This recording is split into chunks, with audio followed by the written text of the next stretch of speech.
Hello! Happy Friday! Happy Friday. Fun Friday. TGIF. Fabulous. I'm trying to think of other F words. Frisky. I don't know. Ooh, I like it. So welcome to day 5 of Learn to Cook to Impress a Date. Danielle, what is Learn to Cook to Impress a Date? Tell our lovely audience what it is. Well, it's basically a free 5-day series of learning how to make an impressive meal. Yes, but it's more than just learning how to make one impressive meal. This whole week we've been teaching you guys a whole bunch of tips on one, how you can cook overall, but two, as you're cooking, maybe a couple of little things you can tweak to make it slightly more impressive.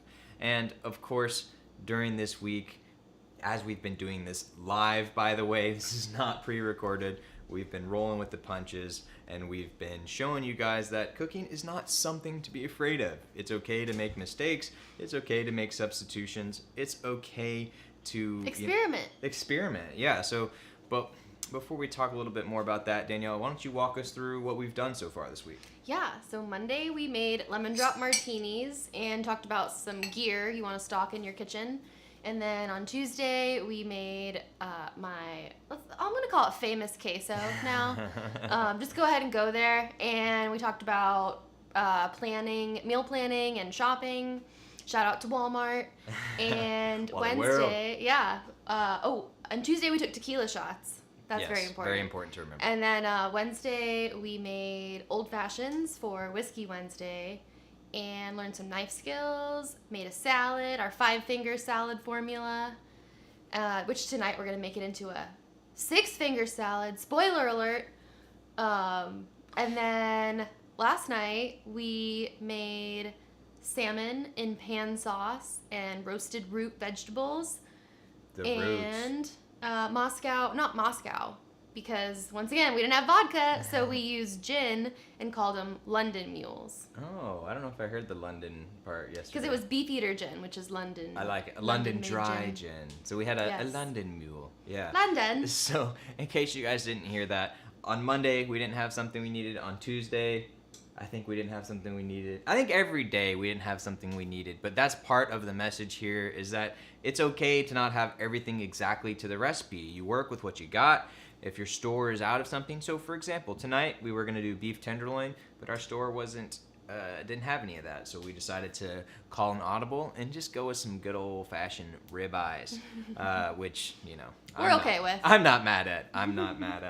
But yeah, so this whole week, days 1, 2, 3, 4, and 5, here we are, the final one. Today we're going to go from beginning to end with you guys to cook an entire meal, but up to this point, day 1, 2, 3, 4, we've also been kind of walking through our milestones of our course, Kickstart Your Kitchen. So in case you haven't heard about it before, even if you have, go to kickstartyourkitchen.com to learn more. And it's an online course that will teach you how to level up your cooking game, regardless of if you've been cooking for decades or you burn, Easy Mac, which I had a friend who burned Easy Mac. So regardless of how good or bad your cooking skills are today, you will get something out of this course. We guarantee it. And no, by the way, we even got you a $30-day money-back guarantee. So without further ado... And a $30 discount this week. And a $30 discount this week. Yes, normally it's $99, but for this Learn to Cook to Impress a Date week, we're discounting that to $69 because why? Giggity! Because giggity. And we're also going to include a little bonus bedroom, boudoir, food, excitement, something. We don't even know what it's going to be yet, but it's going to be fun. So today, just like days 1 through 5, again, want to point out that even if you don't drink alcohol, you can make some delicious drinks. But we do drink alcohol, so today we are going to use some of that. So what are we going to make first, Danielle? We're going to make mint juleps, which is one of my favorite drinks. I think it might be like my favorite bourbon drink for sure. Yeah. So, yeah. And it's so simple. What do we want to start with? So I guess I'll grab the muddler because first we've got some mint. We're going to put, like 4 or 5 mint leaves in each one. Yeah, so in this case, we bought what I'll call a little clamshell of mint, and Danielle's gone ahead and rinsed it off. She's got a paper towel here. She kind of dried it off. But as you're doing mint for your drinks, you basically just want to pull off the little leaves and throw them into your beverage. And the stems, basically, you don't really want those. So we'll just throw them in our sink and we'll later put them in the trash. Save, and then here's the little top part of the stem that you can save to like top your drink with. Because it's pretty. It's pretty. Good for a garnish, which, you know, as we're talking about impressing a date, it's those little small touches that make a really big difference. So, for example, when your date comes over, if the first thing you do is either hand them a drink or offer them a drink, that's a great way of saying, oh, welcome to my home. We're here to have a great time. Let me take your purse. Let me take your coat.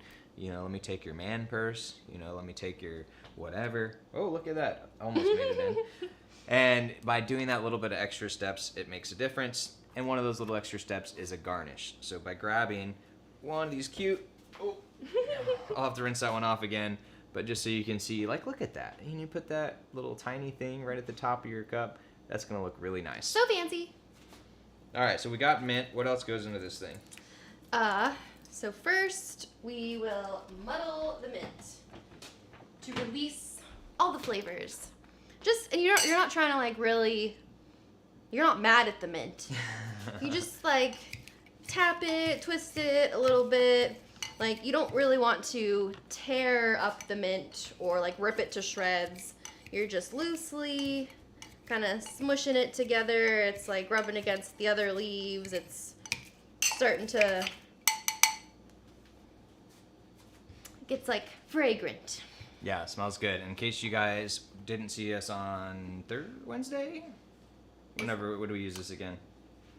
We used this earlier this week. Oh, yeah, too. Wednesday. Wednesday? Yes. What do we make with this? With the... we made an old fashioned. Yeah, with the this, orange peel. Which, and this the is a sugar. muddler here. Less than $10. We'll include a link for it eventually. But you just use this. It's got a little rough edges, so it kind of helps grind things up. And on Wednesday, when we're making old fashioned, we put a little bit of sugar in there, which helped act as an abrasive to help rough things up even better. So you could do that here too when you're making your mint juleps. Just add a little bit of sprinkle of sugar or something rough like that. Can help really reduce those oils. Release those oils. But the roughness on the bottom of the muddler will do that too. Yep. So she's muddling up some mint. The other two ingredients into this thing are what, Danielle? Simple syrup. And bourbon. Bourbon. Let's get us some bourbon. And then we'll do some crushed ice. And then just barely top it off with like a splash of club soda. If you want to. If you like bubbles. If you don't like bubbles, you don't have to do that part. You can just do like a splash of water. And look, one thing that's a really big thing about being in the kitchen is if you clean as you go, it'll be much nicer. And so I noticed here that we had a little bit of mess going on. So I'm just going to take this towel here, which we affectionately call our shit towels. Don't tell anyone we said that. Oh, shit! Our secret's out! But that's what we call these things.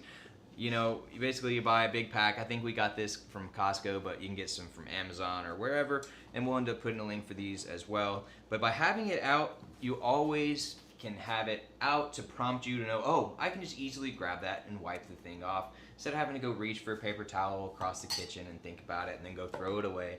You just grab that real quick, wipe it off. Our 3 towel system, something we talked about a handful of times already this week, so we won't talk about it again. And for the simple syrup, I just did a 1/2 ounce per drink. Yeah, and as we talked about on Monday, this is a jigger, which is a nice little bar tool, help you measure stuff out. And now, I'm going to do 2 ounces of bourbon in each one. So a little bit stronger than a shot since this drink is mostly bourbon. And as Danielle does that, I'm going to go ahead and grab some ice. Uno. Dos. 1. 2. Gotta count out loud, otherwise you might lose track. And in case you were here the other day with us, you'll know that every time we get ice in our house, there's a certain someone who comes to collect the ice tax, and his name is Lincoln. So every time he hears it, okay, buddy, get you ice. Go Okay. So, what we have here is a bag of ice with paper towel in it. Yes. Okay. So first, let's talk about these cups here. So yesterday, when we made Moscow Mules, we had a copper mug, and today we have what are called Julep Cups, and these are silver, I believe, actually. Maybe. And they, just like the mugs, get really cold and frosty on the side. And one of the signature things about a mint julep is that it's usually served with crushed ice. So if you have, for example, a Sonic fast food joint nearby you, you can go buy actually a bag of their Sonic ice, which recommend anyways. That's a 'cause it's- hack. Yeah, And it's good. it's really only like $2. It's like so, $2 and it's yeah, just soft. cheaper little- than some gas station ice. Yeah, delicious ice to chew on. But if you don't, Munch. if you don't Like have Lincoln. that, you know, maybe your fridge has a crushed ice thing, which can be useful. But I found that with the fridge dispensers, you use the crushed ice things, and sometimes it leads to the ice freezing in a block and ruining everything. So Ice makers are so finicky. they really are. The best approach that we found is to use something called a Lewis bag, which is actually a canvas bag that absorbs all of the water as you're crushing the ice. But if you don't have one of those, you can do this little hack like this. You just get a gallon-sized Ziploc bag. What we've done is we put a paper towel inside of that. And what we're going to do is we're just going to smash this ice, and the paper towel will dry it out so it doesn't get wet. That way we put the dry ice inside. And another little Lincoln thing is we found out that whenever we started smashing this on the counter, our dog Lincoln started barking like crazy. So now Danielle's got some dog treats. Distraction. So we'll distract him so he bees quiet. Quiet. Oh, he's quiet. And we'll use our little tea towel here. And one other trick is you want to fold the bag so you're not banging against the seam, because if you're banging against the seam like this, it is more likely to pop out. So what I like to do is actually kind of fold it over like this, so that way when I'm banging, it's banging against the middle of the bag, because the seam is the weak point. And then, to make it extra safe, I'll put a towel around it, and then I'll just go to town. So sorry in advance for the sound. Go quiet, buddy. Forceful.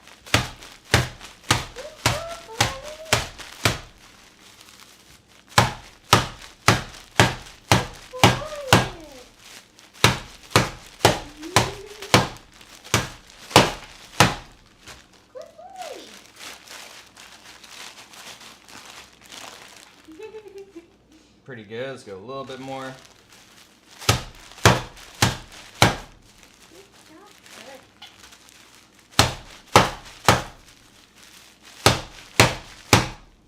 Alright, so now let's see how that turned out. And our dog did a good job of being quiet there. But what you can see here is now we have this nice ice here, and you can see it's kind of powdery like snow. And it's also got some chunks in it, but you could go even smaller. Like, that's honestly a little bigger than I want ideally. But when you've got bourbon in a cup sitting next to you, you are okay with things not being perfect. So I'll just go ahead and plop this in here. And also, another signature thing about this is a lot of ice. Fill it to the brim.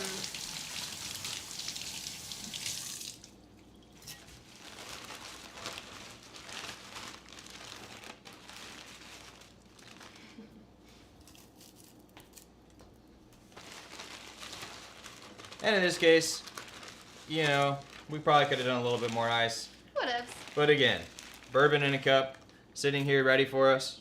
We can just fill it up with regular ice. I'll take this one. Do we want bubbles in ours? Yeah, just a splash, What do we why think? not? Okie doke.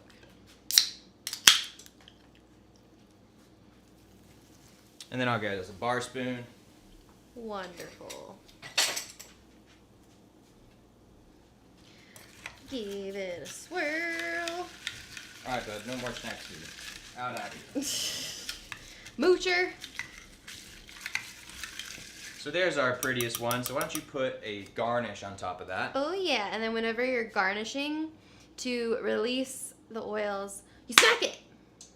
Yeah, just give it a nice... Oh no! I smacked it too hard. Smacked it too hard. Here's another one. And if you don't want to worry about it, Smack you can just not smack it. All on the floor, smack that. Till you need some more. get Something drunk. like I don't know. that. All right. Well, here, I'll take this one here, and we'll hold it right here. Get a nice little close-up of those. Oh, yeah. Nice. So there's a mint julep for you guys. Nice and easy. Just a couple ingredients. Bourbon, simple syrup, which is 1 part sugar, 1 part water, which we've just microwaved this, and then we pour it in a bottle, leave it in our fridge for at least a week, if not a couple of weeks. Oh, a few weeks. Yeah, a few weeks for sure. But anyways, But that's us. without that, it's got some mint in there too. Oh, here you go. Cheers. Cheers.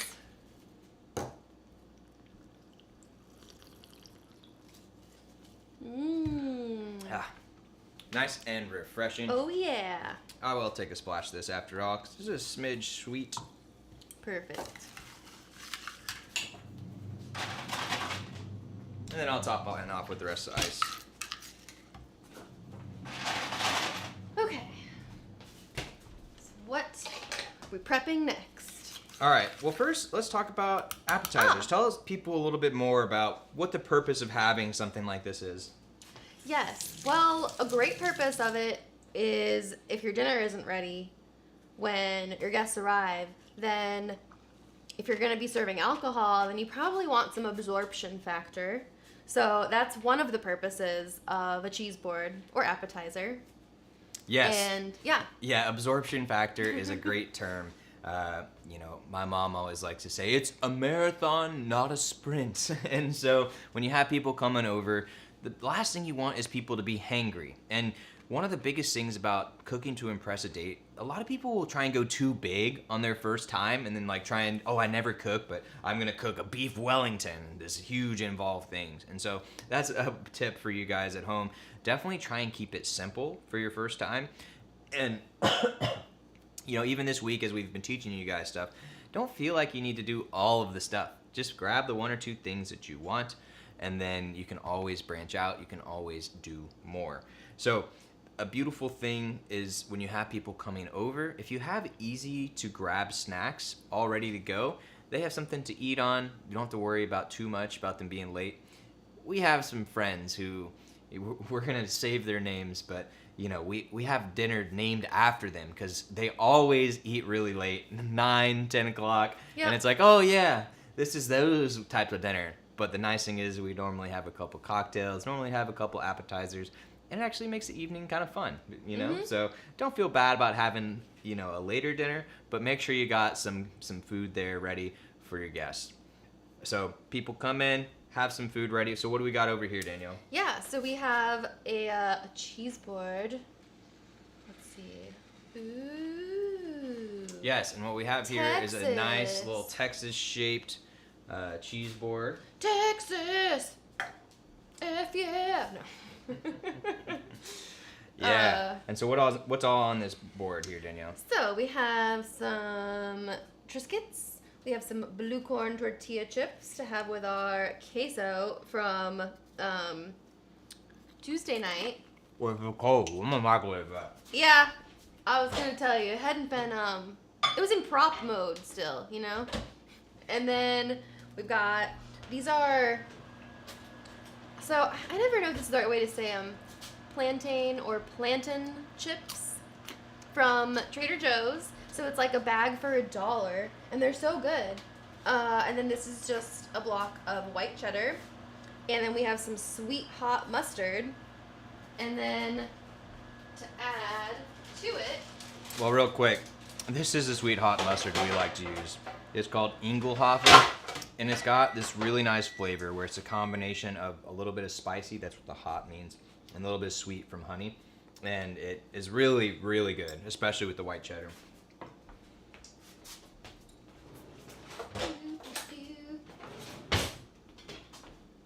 And then we have, this is a Polska Kielbasa sausage, which is in usually the cases around the outside of outside. I knew you were going to do that. Around the grocery store.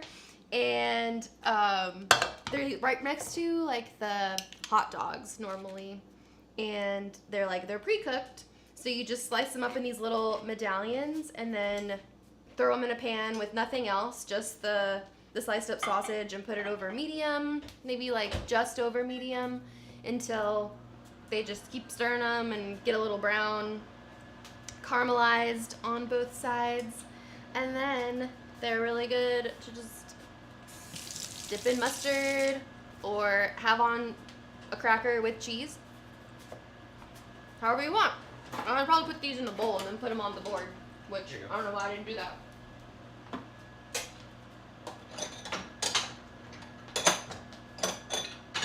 Perfect.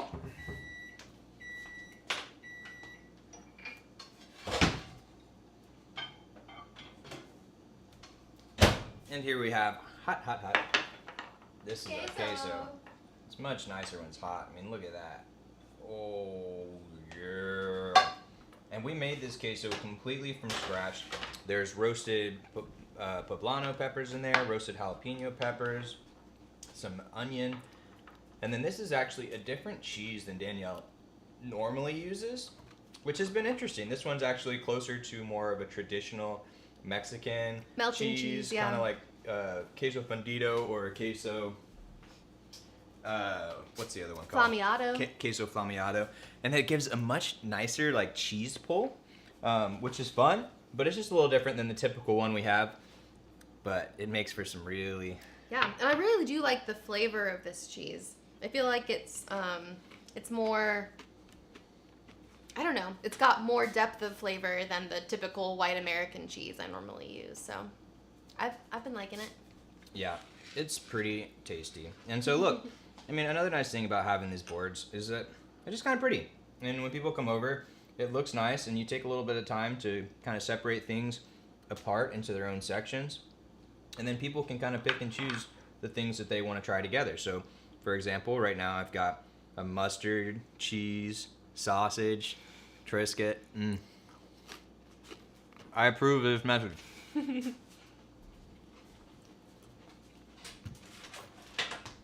So yeah, that's appetizers. So, that's appetizer.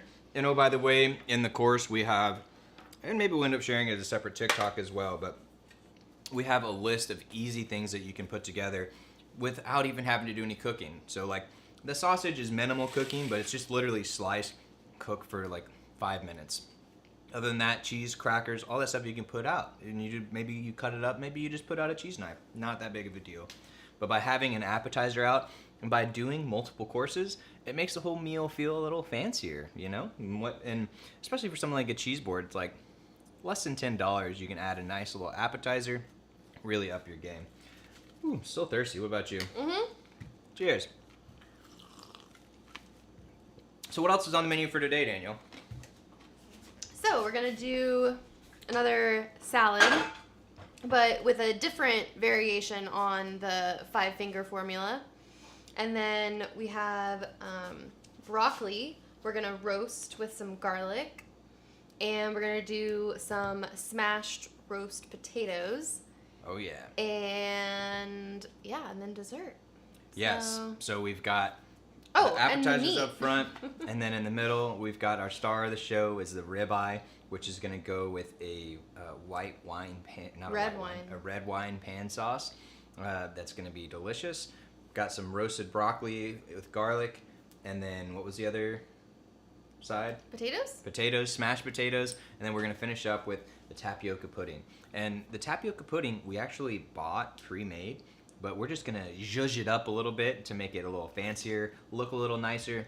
And that's another big tip as you're learning to cook, especially, but regardless of when you're cooking, is pick and choose your battles. Especially if you're gonna be providing multiple courses, don't feel like you need to do absolutely everything from scratch. Pick the thing that you wanna work the most on, maybe where you wanna make your thing shine. And then for the other stuff, don't be afraid to just buy something prepackaged. Maybe you do something to it, maybe you do nothing to it. But you know, like the tapioca pudding will show you 1 or 2 tips, and no one will even question that it's pre-made. So when you're cooking, another big thing is all about timing. So give yourself a break and don't worry about it all being perfect, but we do have a calculator on our website called the Cook Time Calculator. We'll include a link to that, but you can go to helpfulforlife.com/resources to find it. But as you're trying to figure out how long things are going to take, what you need to do first, in general, when you're gonna roast some stuff, that stuff takes a little bit longer. And so we've got our potatoes and our broccoli, so we should probably get started on those. What do you want to do first, Danielle? Well, maybe, I guess the potatoes. I think those are going to take longer. Okay. So, let's see, what do I want to scoop these out with? This scooper will work. So the potatoes that we're going to be making today are what are called smashed potatoes. And so what Danielle has done over here by the stove is she's actually started to, would you boil these or parboil these or what? So yes, they're basically parboiled. You, so they're not cooked all the way. They're softened. And you put them in a cold pot, put water on them, and then add salt, just enough water to cover the potatoes, and then put them on over high heat until they boil, turn them down to low, and from the time you put them on the stove, it's 30 minutes total. Yeah, so we'll go get a close-up on the sausage real quick, because I don't know if we got one of those. Just so you can see the delicious caramelization that happened on those. And actually, that's more likely a Maillard reaction, which caramelization, Maillard reaction are just fancy ways of saying browning. We talk a little bit more about those in the course, and some things you can do to help make sure you achieve them. Because browning equals flavor, and flavor equals yumminess, so we want you guys to get that every time. So, with the smashed potatoes, like she said, she put them in you say a cold pan? Say it one more time in a sentence what it did. Cold pan, cold pot, put the potatoes in there, cover them with water, put some salt, put them over high heat until they boil, turn them down to medium low heat, like bubbling, simmering, and then the total time that they're on the stove is 30 minutes. And now, this is my smashing station. And the beauty of this method is that as they cook a little bit the first time, you know, they get done, but then we smash them, and then they get really flat, and they get all these kind of crevices and stuff like that, and then we put oil on them, and a decent amount of oil, because the oil really helps them get nice and crispy and delicious. And I don't know, what was it, like 1-2 years ago, maybe we discovered this method of making smashed potatoes longer than that? 5 years ago. 5 years ago, but it's certainly one of our favorite ways, because they get nice and crispy and tasty and delicious. Do, do, do. So, just take the potatoes out, and then smash them. So what Danielle, this utensil she's using here is like a fry spider, and basically it's just like a giant scoop that's got a bunch of holes in it. So you could also just strain these all into a strainer or something like that, or use a lid and just dump all the water out. So she's putting them, what she's got going on over here is she's got a layer of a tea towel underneath, and she put some paper towels, and now she's just spreading these out. Just a little teeny one. Like I smooshed that with my finger. So then she smushes them. So she's just going to go ahead and she's going to use her hands and just kind of press down on them like that. But another thing you can do is you could take a cup.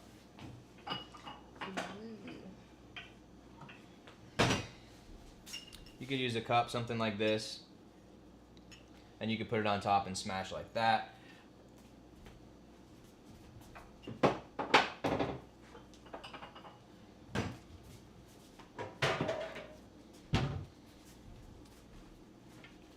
Still a little hard. And yet another approach, if you want to, just so you can see, is you can put this on top of multiple, and you can push down on a pan. And in case some of them are still a little hard, what would you do in that case, Danielle? And just keep smashing it. Just keep smashing it. Just smush it a little more, and then If you're add it to the thing. if It'll you're be finding fine. that they're still very tough, then you should probably keep cooking them in the water a little bit longer. So if your first one or two are pretty tough, you should probably just keep cooking them. Danielle, how do you tell when they're pretty much done in here? I always just do them for the 30-minute total. That's what I do. Gotcha. I don't I would say if you can insert a knife into them and they kind of go in really easily, well, basically if you feel like they can smash pretty easily, then you know that they're ready to go. But that's one of the downsides of having these potatoes being some different sizes and some different types, is that they're going to cook a little bit at different rates. Normally, what's your favorite kind of potato for this? New baby potatoes? Any baby potatoes. Baby gold, this baby medley of different colors of potatoes. That all works. Baby Cool. red potatoes. So, you can bring that over here. Yeah, so I added some oil to the bottom of this pan.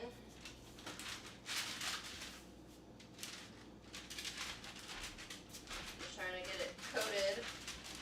And so she's got a sheet pan back there, which she's put a piece of parchment paper on, and she's putting some olive oil to coat the bottom. Yep. While she does that, I'll go ahead and smash some other potatoes. Yeah, throw those on there.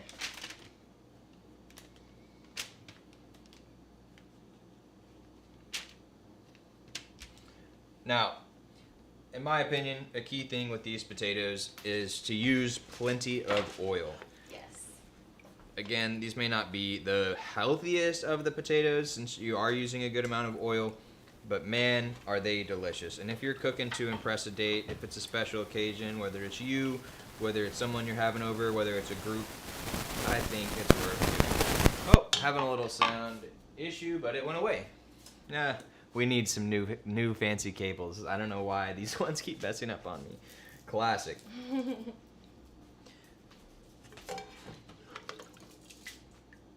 All right. While you smash those potatoes, I'll do the garlic for the broccoli. Alrighty. Oh yeah, those smash nice and easy.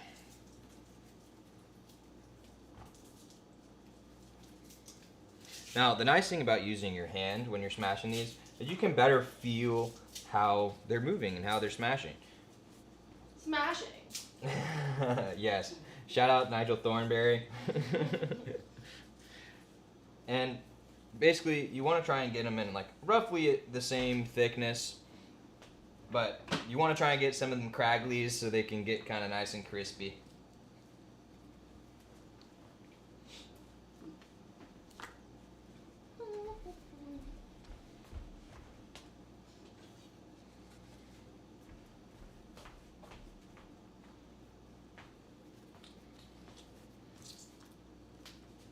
How'd I do?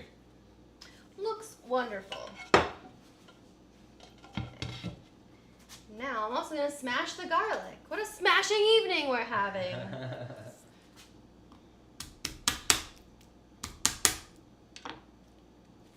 Then you peel off that.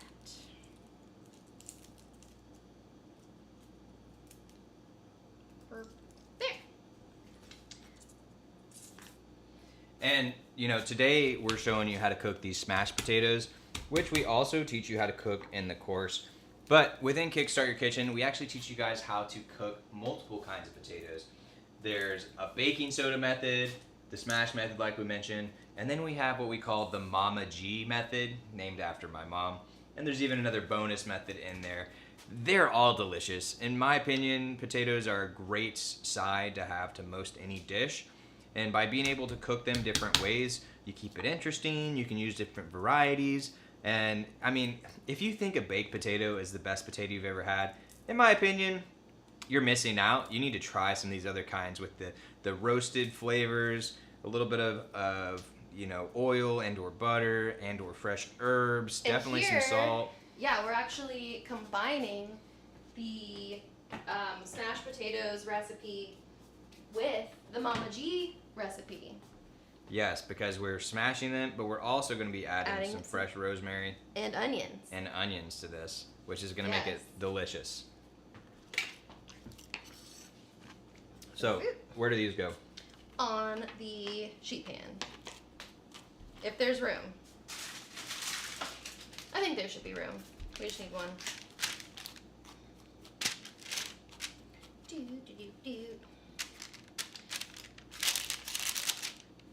And we talked about this on Wednesday night. But yeah, I'm just kind of using the like rocking back and forth with my other hand on the knife method to chop up the garlic into as small of pieces as I care to keep going for.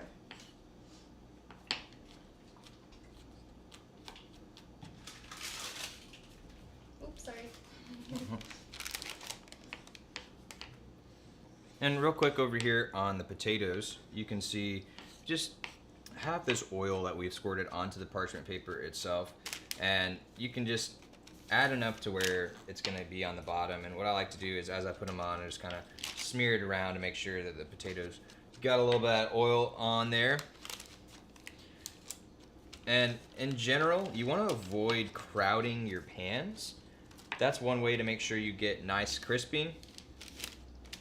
But today, sometimes it's just where it's so close, where it's like, really, you probably should get another pan. Nah, that's not too close. But you just do it anyways.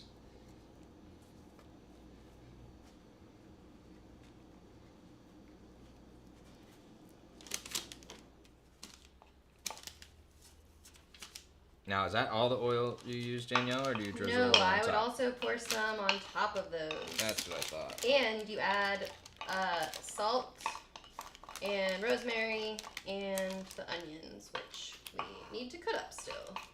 I don't think we mentioned before, but these are going in the oven. What temperature are they going in on, Danielle? I think, I can't remember, I couldn't remember if it was 400 or 450, but basically you just put them in on some temperature above 400 until they're nice and crispy. So I did 420. And oil for the broccoli. Salt and pepper, too. Perfect. All right, so we've just got some extra virgin olive oil here, or as Rachel Ray would call it, EVOO. Go ahead, Danielle. Have at it. Perfect. And we like to put it in this little squirt bottle just so you can easily, quickly kind of spread it around. If you use just the bottle that it comes in, it comes out a lot faster and it's a little harder to distribute. So you get like a set of these, like 6 of them for like $5 or something, definitely less than $10. We'll end up including a link for this as well. As Danielle does that, I'll just go ahead and squirt a little bit more oil on the potatoes over here, and I'll get the salt and pepper.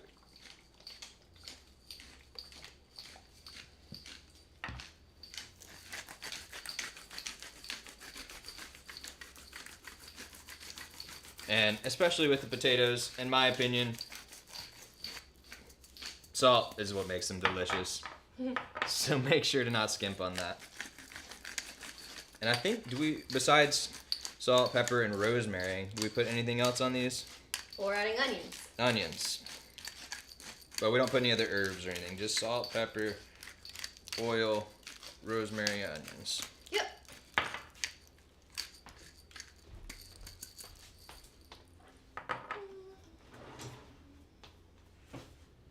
Okay, so we've got oil, salt, pepper. You got that on the broccoli as well? Yep. Olive oil, garlic, salt, pepper. I'm gonna go ahead and toss the broccoli. You handle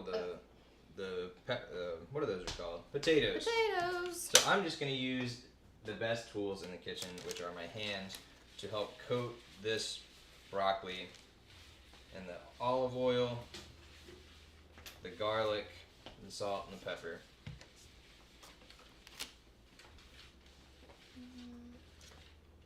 And this feels lightly moist. You could maybe use a smidge more oil, but it's kind of up to you.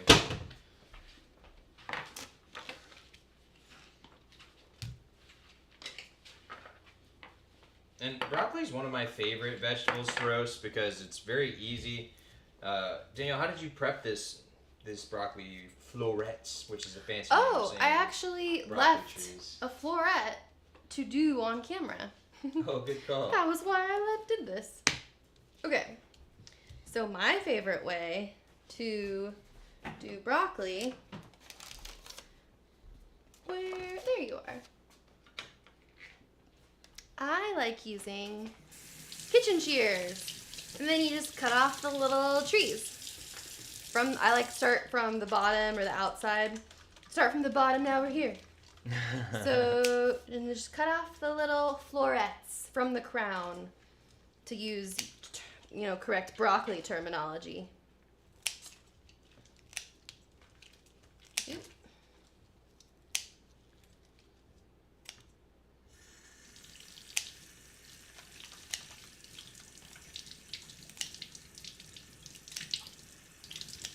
And this is definitely a case where I will grab another pan for this broccoli because there's no way that's all going to fit. Good call.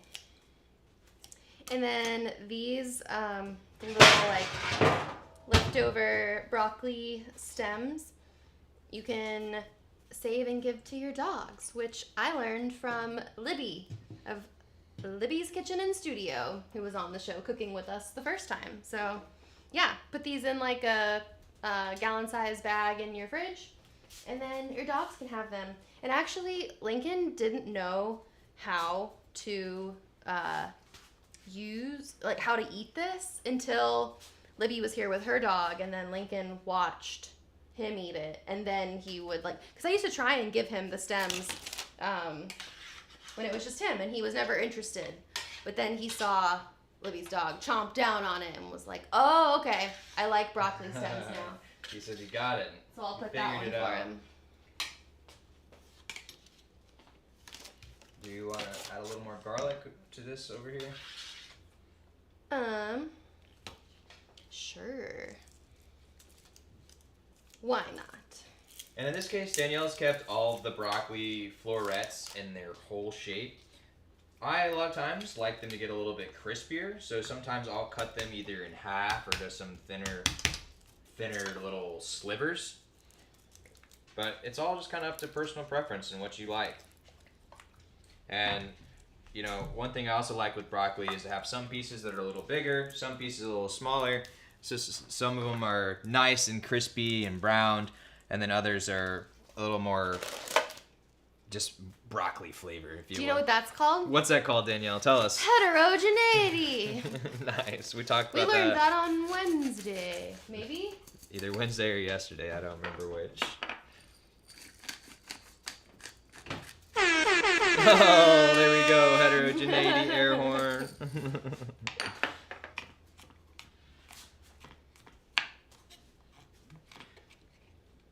Okay, so we've got broccoli ready to go in.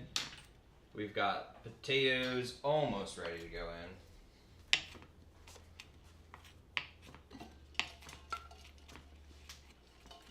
in. And then we've got the Lincoln Cam or the broccoli chomp. Oh, look at him go. He is the gentlest eater, I swear. He'll sit there and he's like, oh, yum, yum, yum.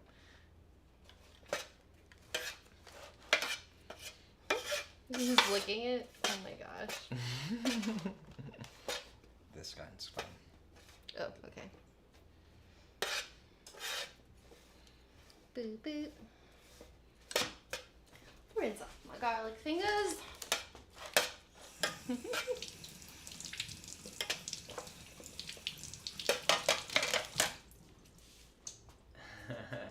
Oh, Lincoln. All right, so we've got this extra head of broccoli, which we showed you guys how to cut up. We've got olive oil, salt, pepper, some minced garlic. We've got those things thoroughly coated. These are now ready to go into the oven.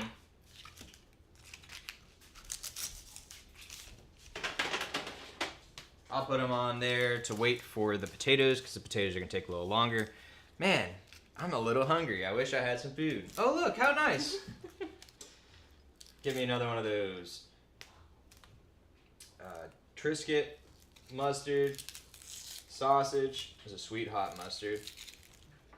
And white cheddar. That is a good combo.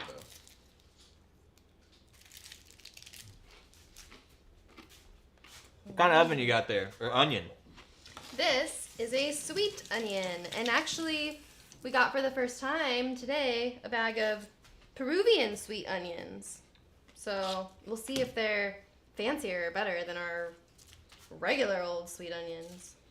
Yeah, I don't think I've seen Peruvian sweet onions before, but the kind I definitely know about is called Vidalia sweet onions, which are from Mississippi. Vidalia, Mississippi. And so you want a sweet onion here, in my opinion, because the flavor just goes really well with the potatoes, right? Yeah, I think for most dishes, I prefer the taste of sweet onions. They're just good. Yeah. Okay. And so, as we talked about on a couple of other days, one of the things we recommend, which Danielle rarely does, but I do pretty much every time, because she's more free flow than I am, you know, is to have a bowl nearby for all of your scraps. And in this case, Danielle's going over to the trash can. She's like, screw you, Reed. I've got a trash can over here. Don't dirty up that bowl. But if you have a bowl right next to where you are on the counter, you don't have to worry about getting up, especially when you're using a small cutting board like that. So how are you going to cut up these onions, Danielle? So we're just going to make, so now we have like the onions cut in half, so it's a flat working surface to cut from.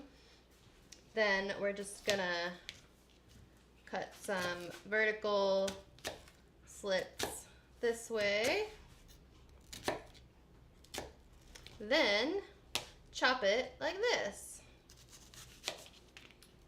And one thing I want to make sure that you guys notice is that Danielle is not in any rush here. One of the things you see a lot of times on TV or YouTube or whatnot is people going super fast, especially on those intense cooking shows like Chopped or whatnot. You don't need to go fast when you're cooking at home. Just cut it up. And in this case, they don't even need to be perfect pieces, you know? So one goal when you are cutting stuff up is to have it roughly the same size so things cook at roughly the same rate. But again, as we talked about before, with heterogeneity, it's okay to have some pieces that are a little bit different.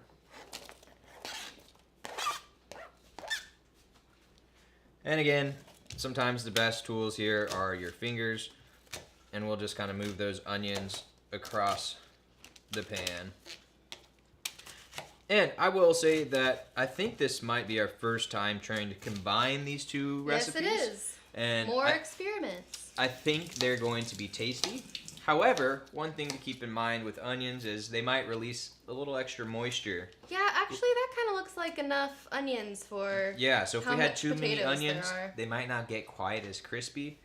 But we ended up using about half an onion, I would say, roughly. And so for this other half, we can just go ahead and put it in the fridge in a airtight container and save it. Or you can freeze any extra chopped vegetables that you don't end up using. So, yeah. All right, so should we put this in the oven? We gotta put the rosemary on there. Oh, rosemary. We forgot about the rosemary. Where's that? So we have fresh rosemary, a little bit, and dried rosemary. So I might just pick this. So here is some dried rosemary, but it comes in a grinder, which the nice thing about that is a lot of dried herbs, the way to release their flavors, you can just kind of take some of them, put them in your hand and kind of pinch them, because what you're trying to do is you're trying to like break the outside and kind of release the oils and stuff that are inside. So the nice thing about this grinder here is it does a lot of that work for you. Danielle's grabbed some fresh rosemary, but it's from a pretty sad looking plant we've got over there, and so she doesn't have that much left. Yeah. So we're gonna do a mix of dried and fresh, which by the way, fresh and dried herbs, you can use both of them. They just kind of have a little bit of a difference to them. The fresh ones, a lot of times, you might want to add them a little later in your cooking.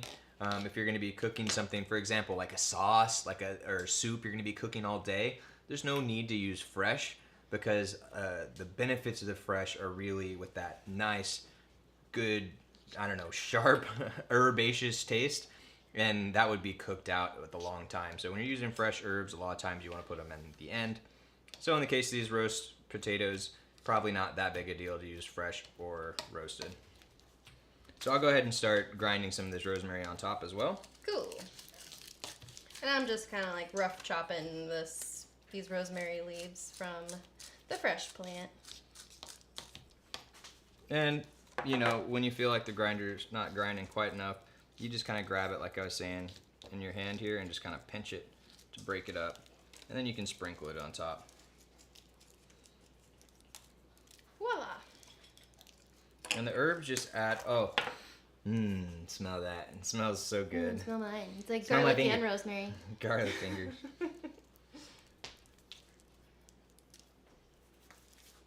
Perfect. So, why don't you go ahead and throw those in the oven?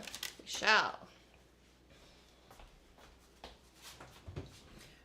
So another big thing that we're all about teaching here at Helpful for Life and with our course Kickstart Your Kitchen is about the methodology and the techniques, not just a recipe. And so as you saw here with our potatoes, we're actually combining a couple of recipes. And so that's one of the things that we've really enjoyed is we've unlocked our ability to cook based on what we have, based off of, oh, I like this from that recipe, I like that from this other recipe. And so by learning the techniques and the methods behind everything, you can basically explore and cook whatever you want. Now, I gotta say, sometimes you'll end up messing up, and that's completely okay. That's part of the cooking process. You know, yesterday, we cooked some salmon, and as we mentioned, we thought we had more salmon, but we only had one little tiny piece. And the one little tiny piece, it broke apart a little bit, didn't look as pretty as we like.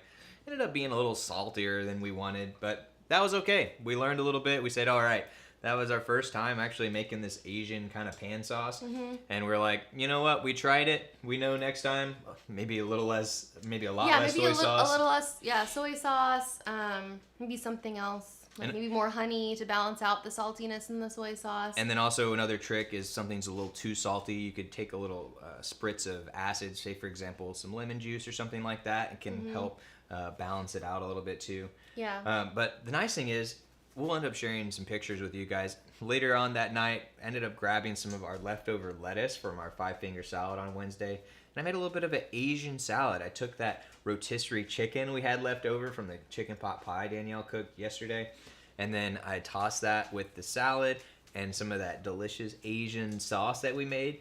And even though it was, like I said, kind of salty, well, when I put it with the salad, I added a little bit of ranch, added some crispy wontons on top. It was nice and balanced again because I was able to remix it. And so that's the big thing that we like to teach here is it's okay if you mess things up. We're here messing it up during our week of teaching you how to cook, and that's part of it. So don't be discouraged, and let us know any questions you guys have. You can comment wherever platform you're on, or you can go to our website, helpfulforlife.com, hit the contact us in the top right, and then let us know whatever question you guys have, and we'd love to help you out. So first, I think we need another cheers. Cheers. Here's to a whole week of learning to cook to impress a date. And again, if you're here live, hi, thank you so much for joining us. And if you're not here live, guess what? You can come back at any time. Whether you're watching this now for the first time, the second time, or the 10th time. That's the beauty of this thing is that it's recorded. So you guys can do it at your pace. So you can learn and you can cook and you can have a great time. So cheers. Cheers. So we've got potatoes roasting in there. We've got broccoli roasting in there.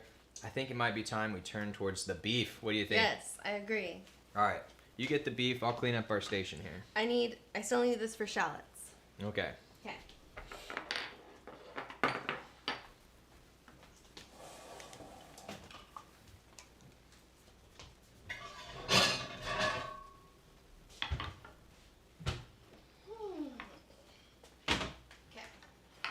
We've got our cast iron pan that we used last night as well.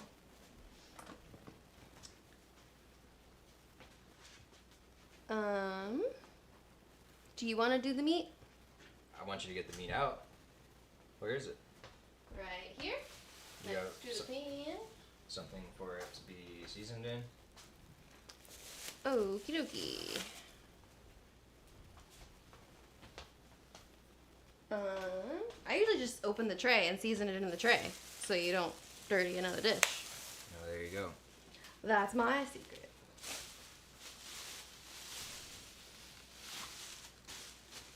Why don't you throw that away? The bag. I like wrapping it around the thing so when I unwrap this, then I just kind of wrap it up in the bag. All right. So what we have here is just some ribeyes. Originally we were looking for some tenderloins, but our grocery store was out at the time, so we decided to pivot and do a ribeye instead. Now if we had done the tenderloin, what we would have done was we would have cooked it first in the cast iron pan, and then we would have finished it in the oven. And that would have allowed us to sear the meat to get a bunch of that browning on the outside, get that Maillard reaction that we were talking about, which we talked about more in the course, and get all of that flavor and that nice crust on the outside of the beef. And then we would take the beef and put it in the oven so it could get up to the temperature that we'd wanted. Likely for us, a medium rare, maybe a medium. And of course, whenever you're cooking meat, we highly, highly recommend that you use a thermometer. Using techniques like poking it or looking at the color are not repeatable. Doesn't matter what you've heard, what you've seen, they're not the best way to do it. Thermometers do not lie. Get you a good one, get you a digital one, and you will thank me because you'll use that thing for the rest of your life, and you can have that steak, that meat, however you want it, cooked to the same temperature every time. So the first thing to know about beef is you're going to want to salt it for sure. And so I'm going to go ahead and give it a pretty generous salting here. You gonna get a fork, babe? And since Danielle left that little rim of plastic bag, it can also act to catch some of that extra salt that goes around the edge. And I'll add a little bit of pepper as well. Now some people will wait to add the pepper because they argue that it gets burnt on the hot heat.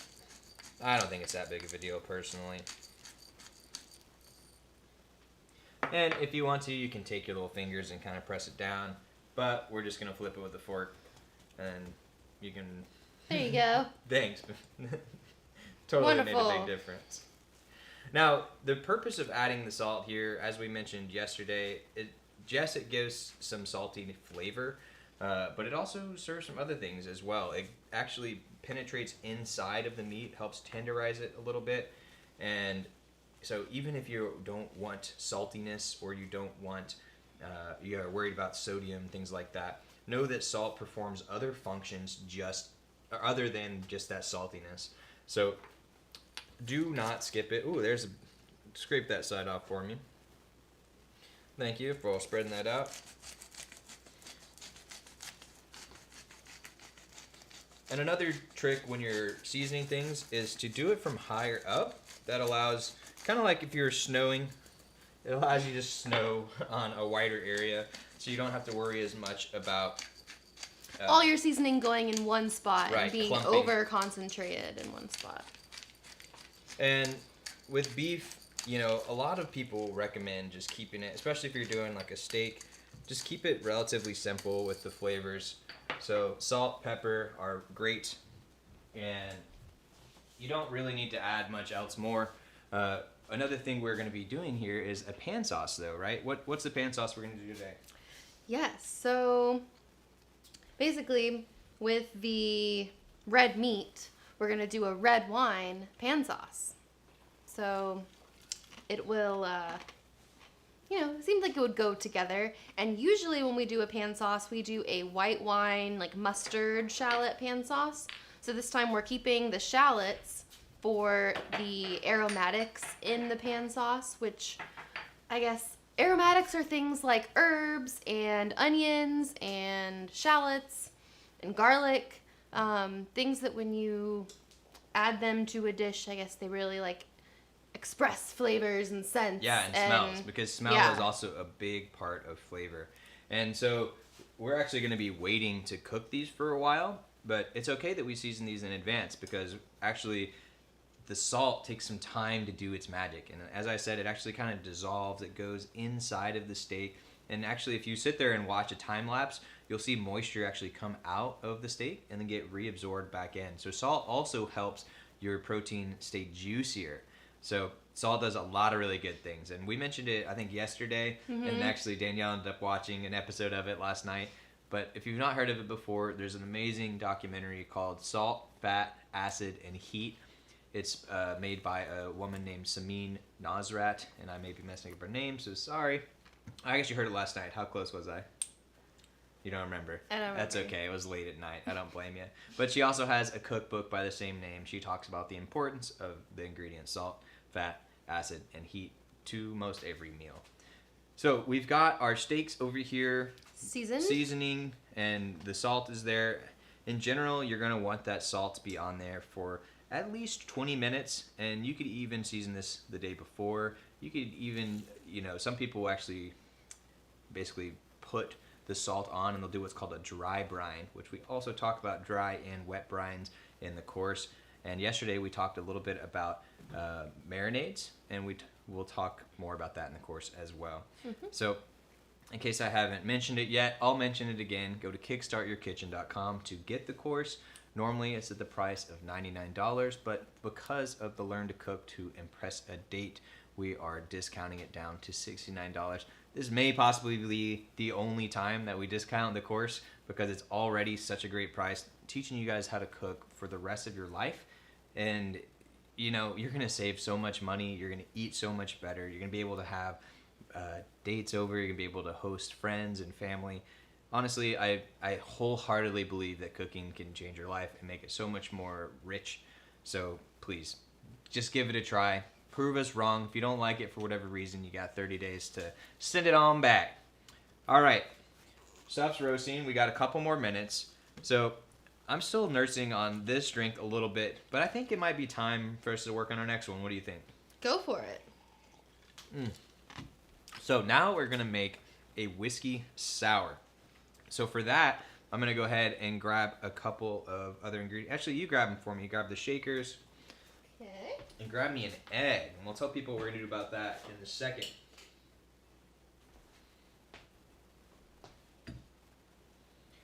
So one of the other things that is really important and valuable as you're trying to give a nice, impressive experience to your date is about designing the other things that are going on while you're cooking for them. So like we mentioned earlier on, when they first get in, take their stuff, welcome them, and offer them a drink, give them a little bit of food, show them where they could sit down. Ideally, maybe you have some music going on. Maybe you've dimmed your lighting. Maybe you have LED strips that you've put on a certain color or a certain pattern that gives a cool ambiance. Maybe you've lit some candles. At the very least, put your dirty laundry away, clean up some of this stuff. Even if it's only just in one little corner of your house, just having that little intentional, nice, clean, well-designed spot will make that date feel that much more special. And by designing the ambiance, you will have a huge impact on the experience overall. And we have a whole section on that called Improving the Dining Experience within the course. So what we're working on now is a whiskey sour. And so you need that. I don't know what that's for. I've got right here called a Boston Shaker, which we talked a little bit about on day one during Prep Your Setup. And a whiskey sour is composed of whiskey and... Do we put simple syrup in it? Yeah, we do, right? Yeah, a little bit of simple syrup and then a little bit of lemon to add the sour part. And then the thing that makes it a little more fancy, a little more impressive, is actually egg white. When you have egg white and you put it in a drink and you shake it, and you do what's called a dry shake with no ice, it gets really frothy and really foamy, and it affects the mouthfeel. Ooh, it sounds all fancy, but it also makes it look cool. And if you drink beer, you'll know there's a term like the head, which is like the foamy part of the beer. Well, this kind of gives the cocktail a bit of a head, a little foamy part, which looks nice, gives it a good mouthfeel, and of course the drink just tastes good. So first, I'm gonna grab me a lemon. This is what this is. Oh. It's your prepped lime and lemon juice together.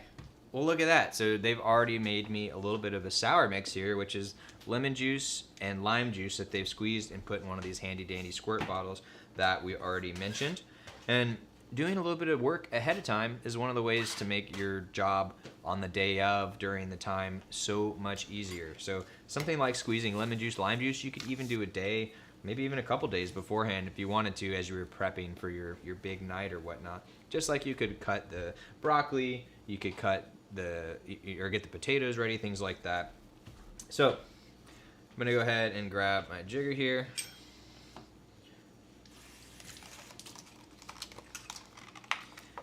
And I'm going to, let's see, I'm gonna make 2 of these or 3 of these. You just do 2. I'll hold back on the whiskey sour. Okay, so we'll do 2 of these, which they're whiskey sour, so they get to have plenty of whiskey in them. So I'm gonna make them doubles, and it's kind of like how tart you like them. So since this top one here is 1.5 ounces, which is 1 shot, I'm gonna do a double, which will be 4 shots. So I'm gonna start out with one thing of sour. So it'll be a 4-to-1 ratio. So 1 thing of sour.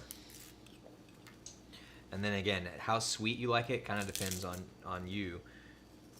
I'll start off with 3/4 of an ounce, so that's half of a shot.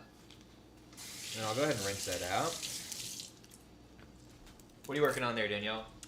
I am peeling and dicing, or I think I'm going to do like slicing them into rounds, the shallots for the pan sauce. Oh, fancy. Yes. Or maybe little like half things. Let's see. All right, I'll so decide. I've got the whiskey now, which we're going to put into the whiskey sour. And like I said, 4 shots. So we'll go 1, 2, 3, 4. And then sometimes when you've got the whiskey and you're not sure if you counted right, you just gotta. I'm good. That's a recipe for a mess. A recipe. A recipe. Now, I like it. one thing I actually did wrong was I started to pour stuff into my big shaker here. When you're using a Boston shaker, one pro tip is to pour everything into your small shaker. That way you know it won't overflow when you go to try and shake it. In case you're like, what the heck is this thing? We talked about it and other types of shakers on Monday when we were discussing the prep your setup stuff. So in here, I've got whiskey, I've got sweet and sour, or not sweet and sour, but the sour mix. And there goes the smoke alarm, which just beeped once, which is Okay. nice. Normally in our apartment, these things get set off all the time, every time we cook bacon or sausage especially. And one thing that can help with that is having some fans on, help get some air circulation. Our oven just like puts out a lot of smoke, I guess. Yeah, smoky. So, sour, sweet, whiskey, all in here. The only thing that's missing is the egg white. Here's the egg. And there's the egg. But first, before I do that, I'm actually going to mix this up. And what I'm going to do is I'm actually just going to give that a quick little taste. And a good bartender tastes every drink that they put out. If you've watched them at a real bar, a lot of times they'll take a straw and kind of do the little finger trick where you just hold it over and hold the straw, and then they taste off the other side. That way they can taste it without, without contaminating. Yes. But if you're at home, you can always just grab a spoon and go like this. That's pretty good. So what I'm tasting there is, okay, do I want it to be tartar? Do I want it to be sweeter? Is there enough whiskey in there? And I think that's pretty well balanced. So we'll go with that. So when you are getting an egg white, you want just the egg white and not the yolk. So first, when you're cracking an egg, always recommend cracking it over a flat surface. That'll help prevent the shell from going up inside and cracking the yolk. And what I'm going to do is I'm going to use this shaker here. Let me make sure I got out all that yummy juice. And always recommend separating it above a separate container. that way, in case you mess up and you get all the yolk in there, you can start over and you haven't ruined your drink. And so the technique I'm going to use here is just passing the egg back and forth through my fingers, which are slightly cracked. And all the white falls through and the yolk stays in my hand. And in this case, I'm just going to toss the yolk. But of course, you could save that. You could cook it if you really care.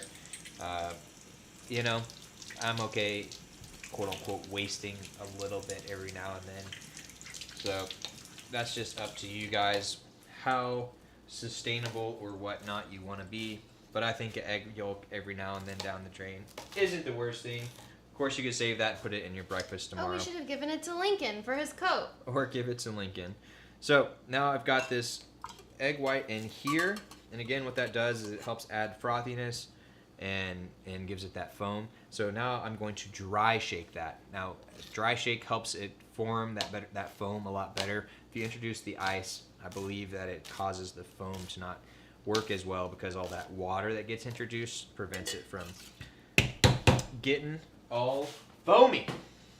So then we'll go with the shake, and according to a very wise lady, you should always shake with a smile. Mm-hmm.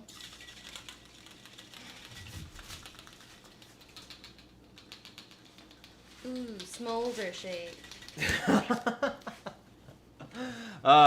And another fun thing to think about whenever you're talking about smoldering, and then you made me explode, is when you're cooking with egg white, oftentimes it can build up a little bit of pressure from all that foam building. So one pro tip is to wrap it in a towel when you shake it. And another one is just to be aware that it may start to build up pressure and pop. Then you can just kind of pop the lid back on, go to town again. But if you use it covered, then you won't spray yourself. I didn't know that the egg whites built up pressure. Guess that's why you're always the one who makes the whiskey sours. Yep.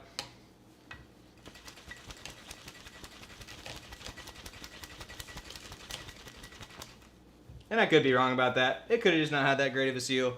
But regardless, I got popped. Blame the pressure. So if you see here, you can see that foam. And as I pour it into the cup, well actually now what I'm going to do is I am going to shake it over ice. Because the ice It's nice.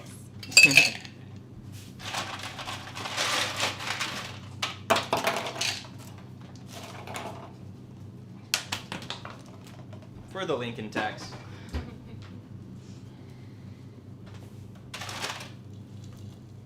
Cheers.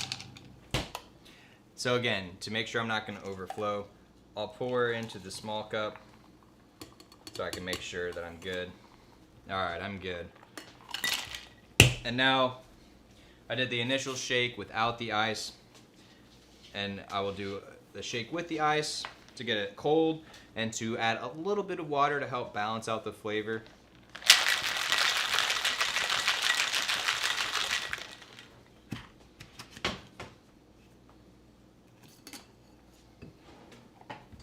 And now I'm going to flip the potatoes because they look about halfway through their process.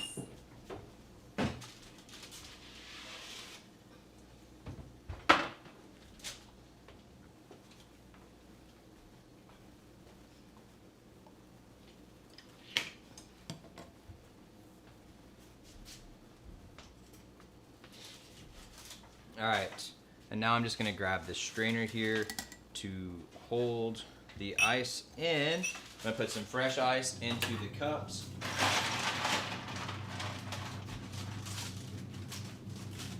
And actually in this case, I'm going to grab another one of our ice molds here. We showed off our bigger ice mold the other day, but here's a smaller one, and these ice cubes just look a little bit nicer for cocktails or certain drinks, because they're perfect cubes.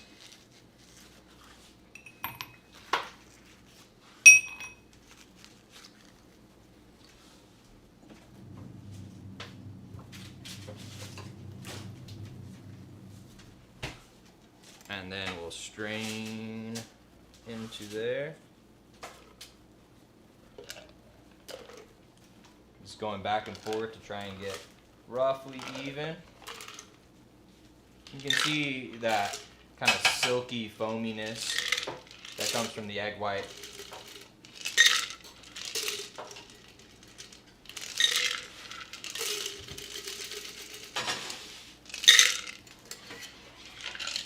And then again, just like my tip yesterday, I recommend rinsing your bar stuff right away.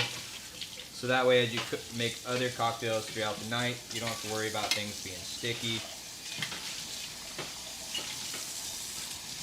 And for us, a lot of times, since we make drinks over the weekend, we'll just rinse things out, and then at the end of the weekend, we'll either throw it in the dishwasher or give it the nice good wash with soap to get ready for the next time. So let me taste this real quick just to see. I approve of this message. One other thing that I like to do, kind of make it look a little nicer, especially if you're trying to impress your date, is to give it just a little bit of dash of bitters. And we've got Angostura bitters here.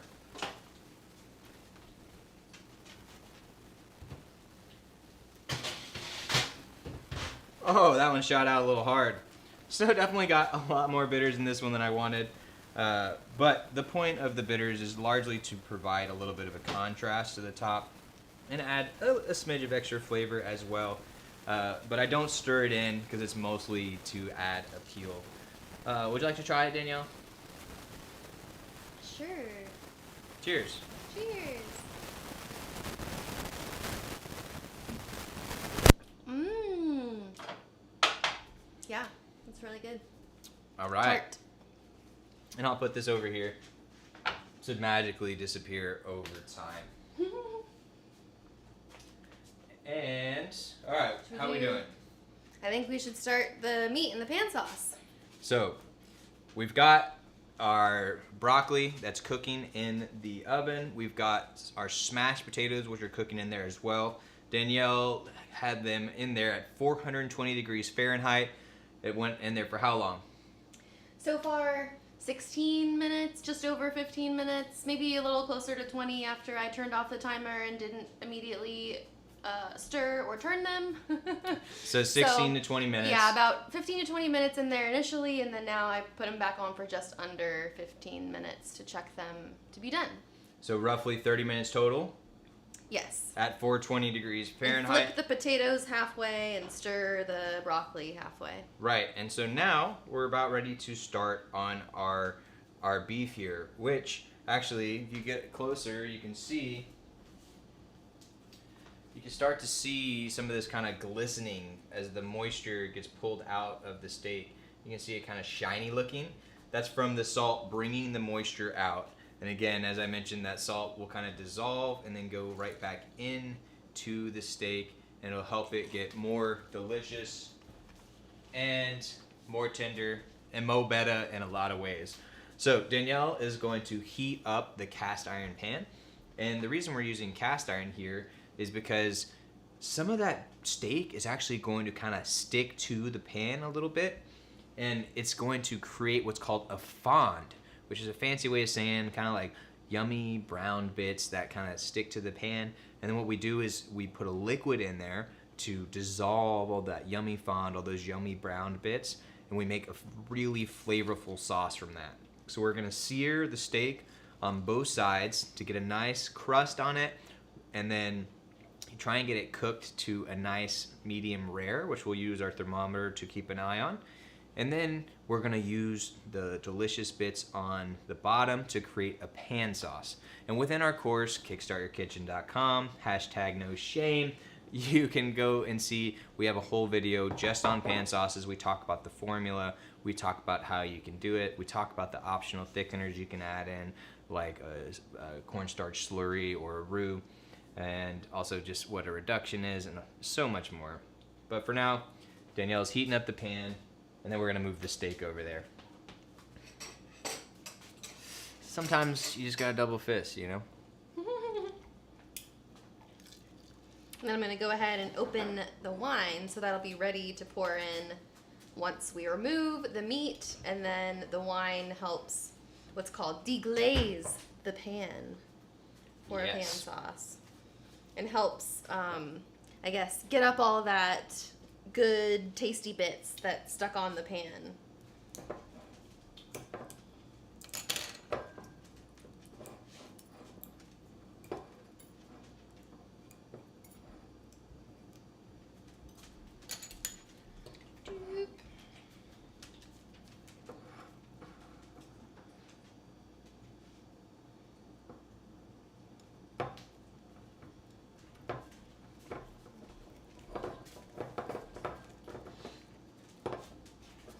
All right. So this pan's heating up. I'm gonna put a little oil.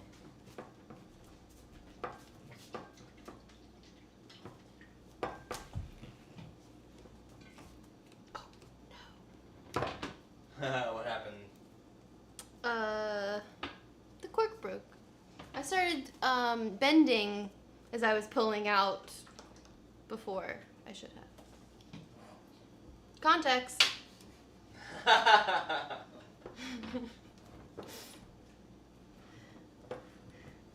Don't want to break the cork. But you know, you'll just re-screw it in.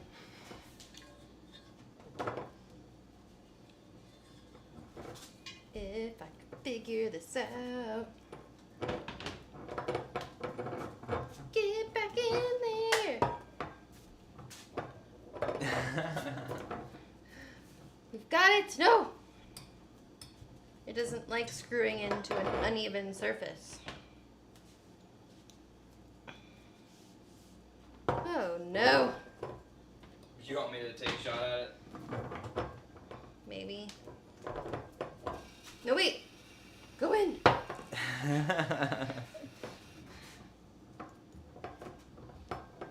Okay. Yay! Opa! Danielle beats the wine. Well done. You know, some things are child-proof and also Danielle-proof. It's fine. Cork pieces everywhere. Okay, let's go over and start cooking the steak. What do you say? Yep. Go for it. All right. I feel a fire alarm coming on. Yeah, so it's worth noting that you can see, Danielle, we move those cups, please. You can see some smoke over here, but the smoke is actually just from the oven, just the heat from that. So we've got our cast iron pan here on medium high. We're getting it nice and warm, and we've got our seasoned steak here that we're about to put on. And we've got just a little bit of olive oil just coating the bottom. So let's go ahead and throw these in here. We're going to be able to fit 2 at a time.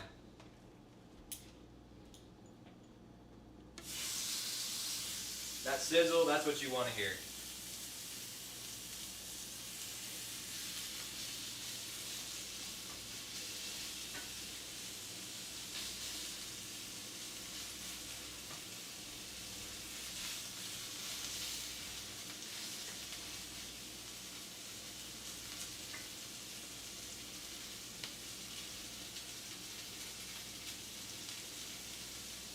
Oh yeah.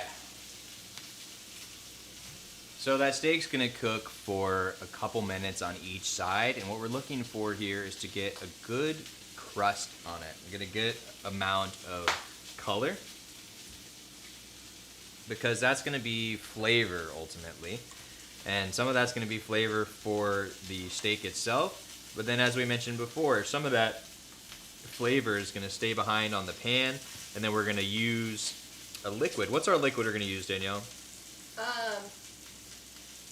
A red wine. We're going to use a red wine to deglaze the pan.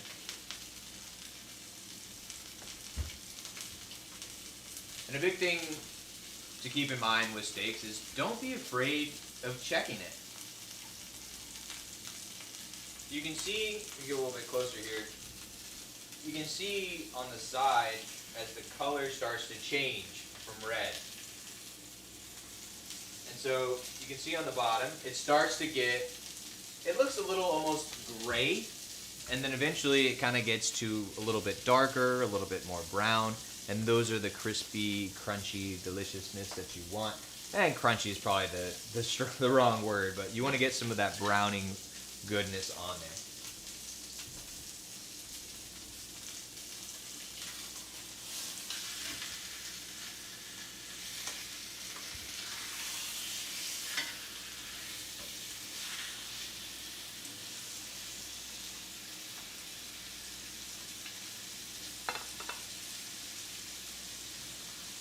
And actually, what you might have saw me scrape off there a little bit, that's a little bit of our cast iron pan, which needs to be re-seasoned. So you guys will be seeing a video on that in the future.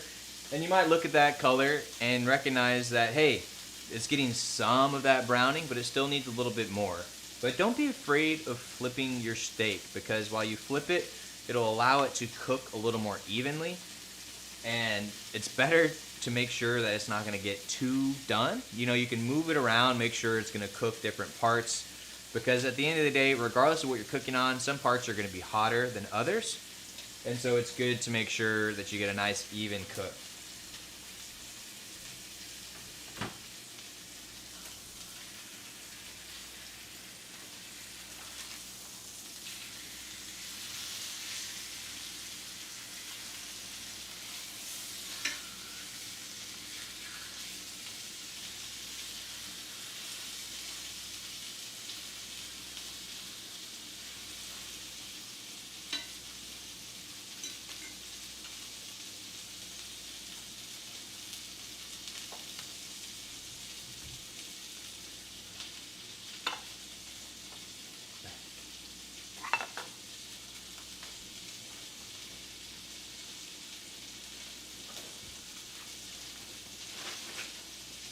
I gotta say, there's a lot of satisfying sounds going on over here with that sizzling. We also have plenty of smoke going on in our apartment. So why don't you go ahead and work on some ventilation, Danielle, because I know those alarms are gonna be going off here in a second.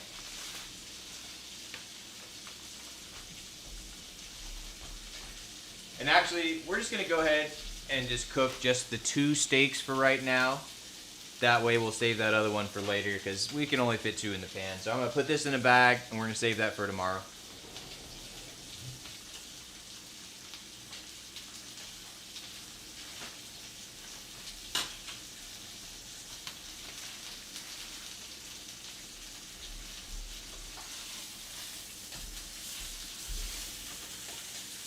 There's the color we're looking for right there, baby!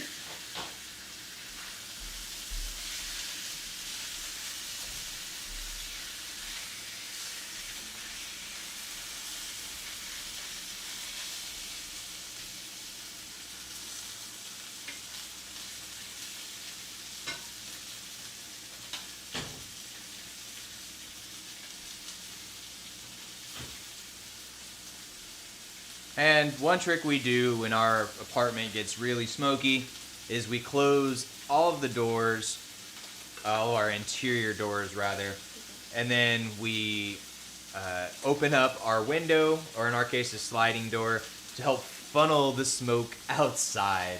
And if you have in our case we have a front door as well, that can help make a little wind tunnel to help blow all that smoke out.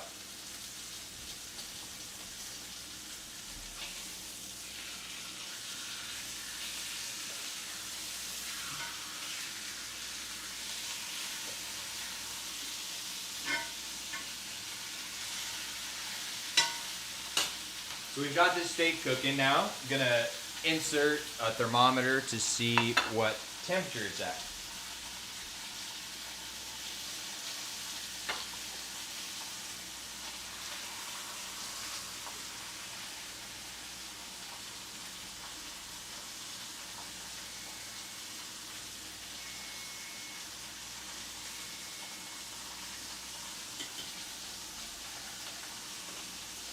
Wait.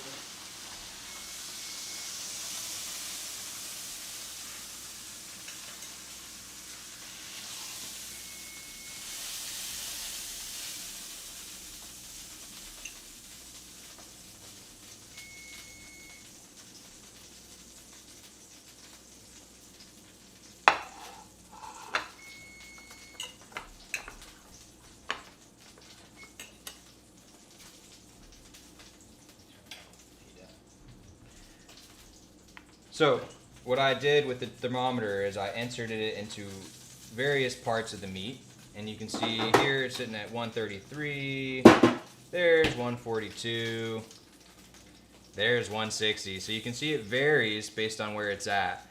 But what you're wanting to do is find the thickest part of the meat, the most least cooked part, and you're trying to see what temperature that's at.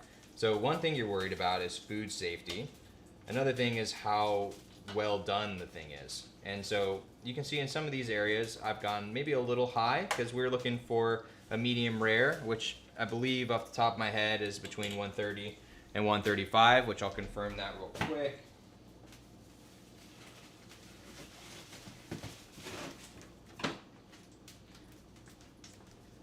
Yeah, 130 to 140, 130, 135. And another thing to know is that after you take the meat off the heat, it will accidentally DJ air horned it. Sorry, sometimes that happens, but you know, it's not the worst thing. But one thing to know is after you take the meat off the heat, it will continue to rise in temperature a little bit. And it's up to you, you know, how well done you like it. But with a steak, especially a ribeye steak, we recommend rare to medium rare. That's going to be really good. And we actually ended up cooking ours a little bit on the longer side, but sometimes it happens when you're talking while you're cooking. And so what Danielle's doing now is she's working on the pan sauce. And so what she's done is she's taken the cast iron completely off the heat. So it's getting a little smoky. It was getting a little too hot, right? And so that's a big tip for you guys at home is never forget that you can always take the pan off of the heat. That is the best way sometimes to cool things down. And when you have a cast iron pan like this, it's very heavy, it's very dense, it does a really good job of holding the heat. So that is good, it allows you to have a nice even heat, but it's bad when you want to make sure you're not going to burn something. So by taking something off of the heat, off of the burner, it allows it to cool down a little bit. So Danielle had just slid that to the back, let it get a little bit cooler, and if you wanted to cool it down even faster, you could lift it off the burner. But now what she did is she dumped in the shallots, which she cut. What else did you put in there, babe? Some butter and salt. So she's got some shallots in there. She's got a little bit of butter. She's got some salt. And now she's cooking those shallots down a little bit. And once they cook down, she's going to put in a little bit of wine. A little bit of red wine for that extra flavor. And this is the deglazing the pan part. So that, I think, is it alcohol in the wine?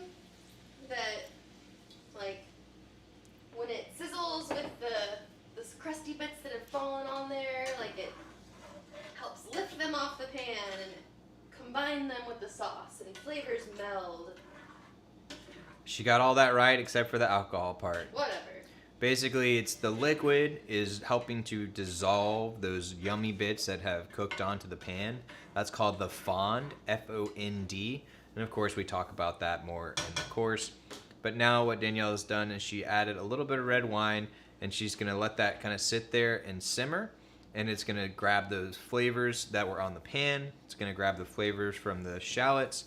And as that is reducing a little bit to get to a nice sauce, Danielle just gave it a nice little look at our roasted potatoes. Are toasty. And there goes the alarm. Yep. Oh my goodness.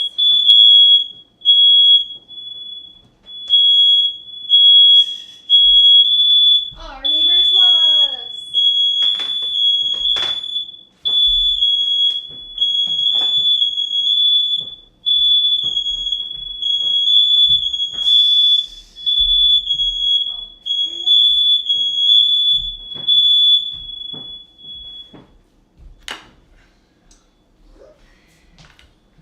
And that's what happens when you have not that well designed of a kitchen. You see, with our apartment complex, the kitchen is very poorly designed. The cabinets aren't big enough to hold our plates. The ventilation system does nothing. and every time we cook, it smokes up like this. So sorry for the trouble. I'm gonna go take a glance at our sauce over there. Danielle took out our broccoli.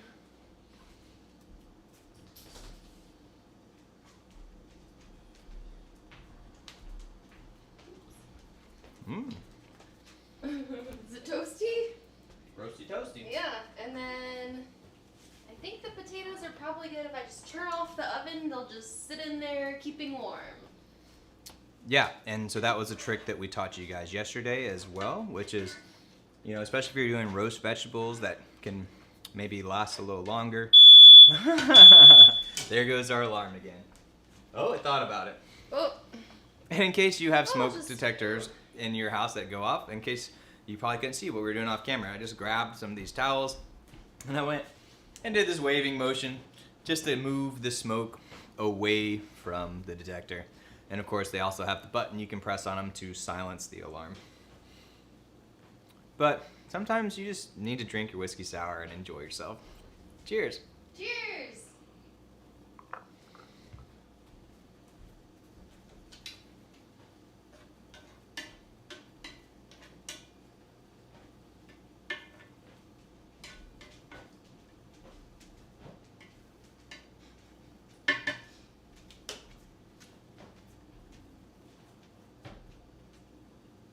What's next in our pan sauce? Well, so we've got the shallots, we've got the wine, we're just letting it reduce. You're gonna end up maybe adding a little bit of butter at the end. And that's pretty much it, huh? Cream, if we want it. Yeah, we could add a splash of cream if you wanted to. So that's the thing with pan sauces is you add a little bit of butter at the end. It helps with the mouthfeel, helps give it a little bit more texture. And you can also add cream if you like. Just depends on the sauce that you're looking for.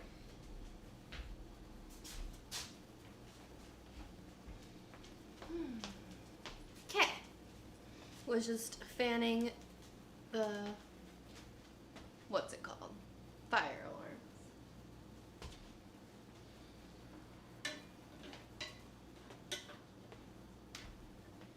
Squeeze me, Linky.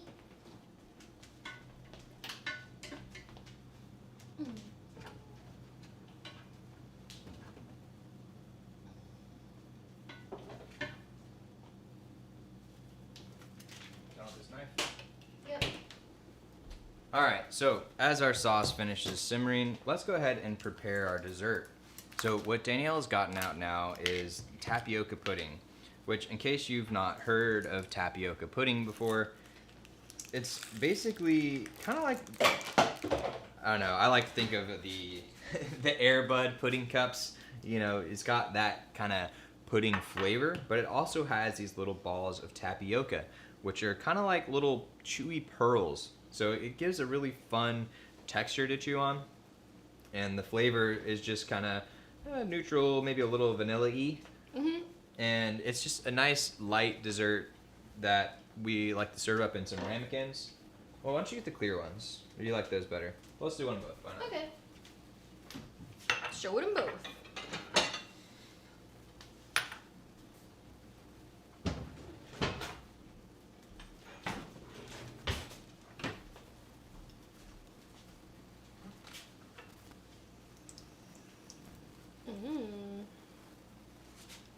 And so, even though, again, we did not make this pudding, the way that we zhuzh it up a little bit is we grate a little nutmeg and cinnamon on top. And so Danielle's just going to take it out of the container, and then we're going to microplane some nutmeg and cinnamon right on top of it. Well, the cinnamon's already ground, so we just sprinkle the cinnamon. Oh.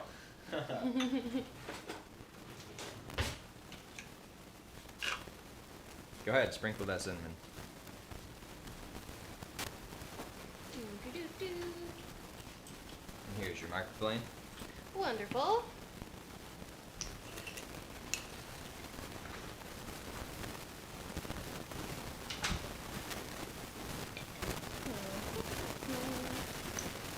Trying to get this little piece of nutmeg. So if you've never used whole nutmeg before, basically it starts out as a whole little like nut looking thing. And then as you grate it, you unearth the center. And so yeah, so we'll start with grate them right over top.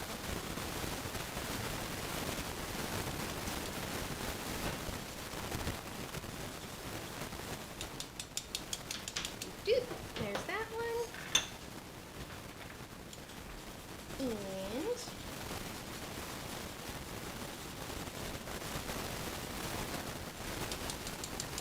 there's a dusting for that one.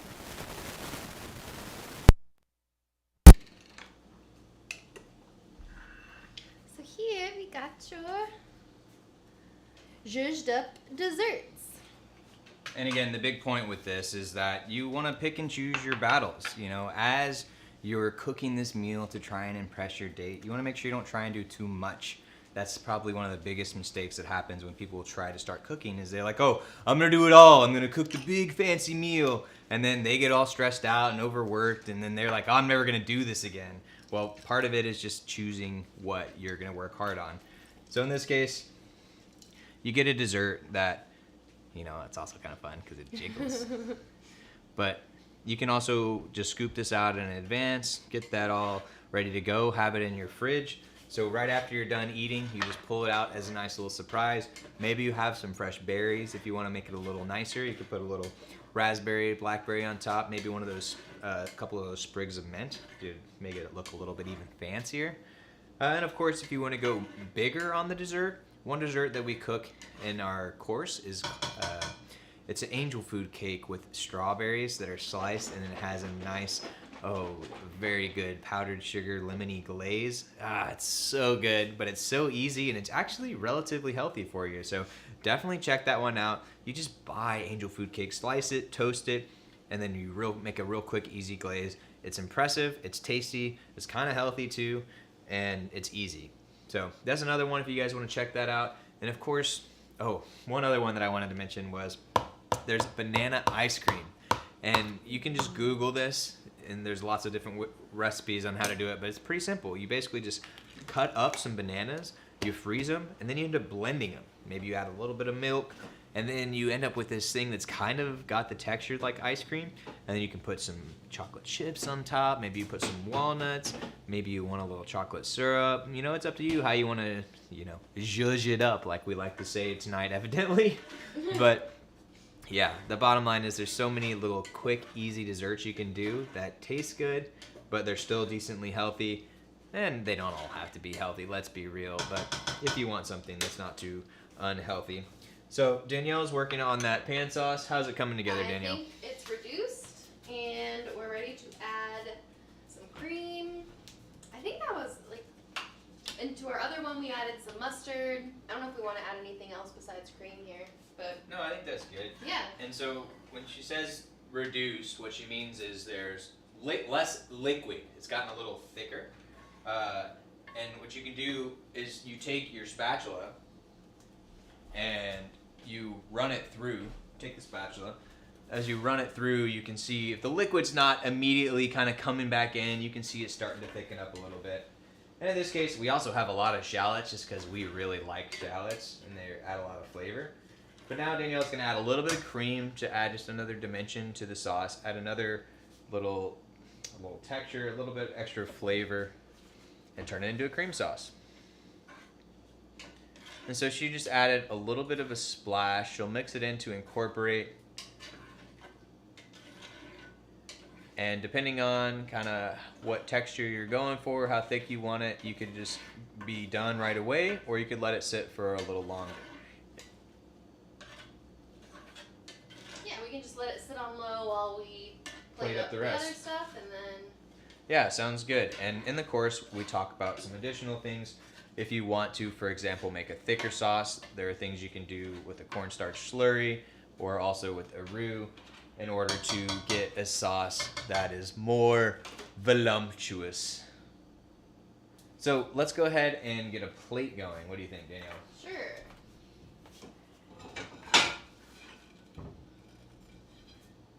You're gonna get our veggies.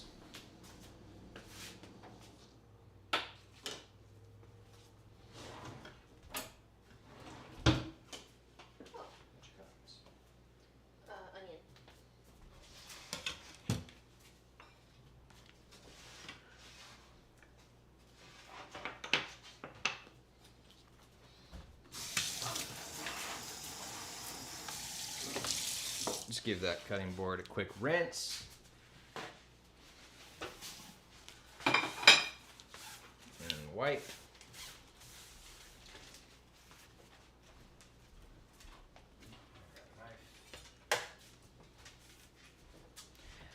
And it's up to you how exactly you plate this, but I'm going to want to cut some of this steak.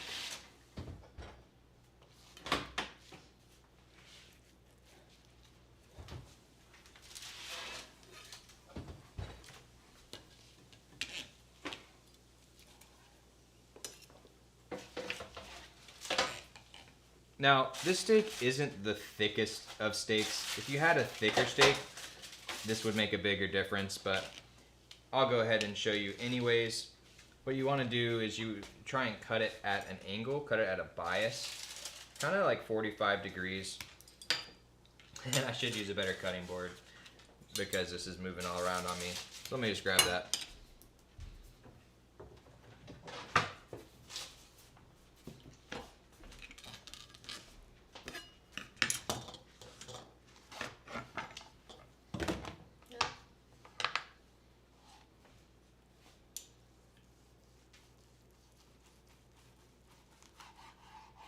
And basically, the main point of that is that it looks pretty.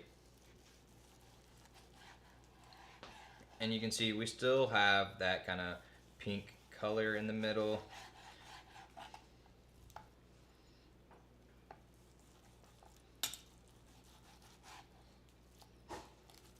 And our dog Lincoln says he is totally ready for a taste. Please.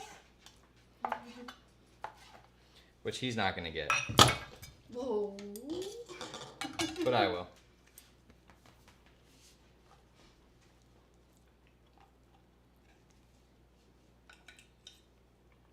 Mm. And actually, I like to put the sauce on the bottom. Okay. Do you have a spoon yet? We can use the potato thingy. This thing.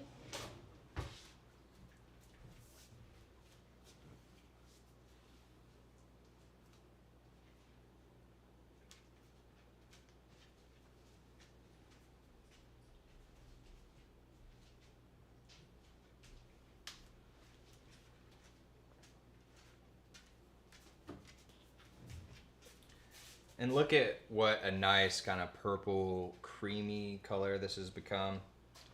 And actually hold that for me. Mm-hmm.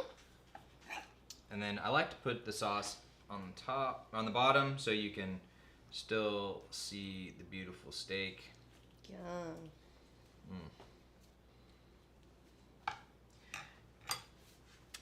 And then if you have a couple of those dots on the edge, what I like to do is grab either that tea towel or a paper towel. Just kind of clean it up a little bit.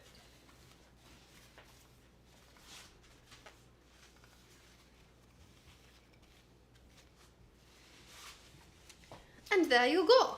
And there you go. Tell me that when you show that meal to your date that they're not going to be at least somewhat impressed. I mean, come on. You've got a delicious beef cooked here. You've got some roast veggies. You've got some smashed potatoes, which are delicious. You've got a pan sauce, which you made. And I'm going to go ahead and put some more on top because it looks good. Sure, why not? You can see both ways there. Meanwhile, Lincoln will just lay right here, hoping that something falls off the plate in the meantime. Yeah, so there is our meal right there. We've got our steak with, what was this called, Danielle? Help me out. Ribeye with a red wine pan sauce, and roasted broccoli with garlic, and smashed potatoes with onions and rosemary. Oh, yeah. Let's go over to the light a little bit more. Ooh. Oh, yeah. Okay, and goodbye. We're gonna go eat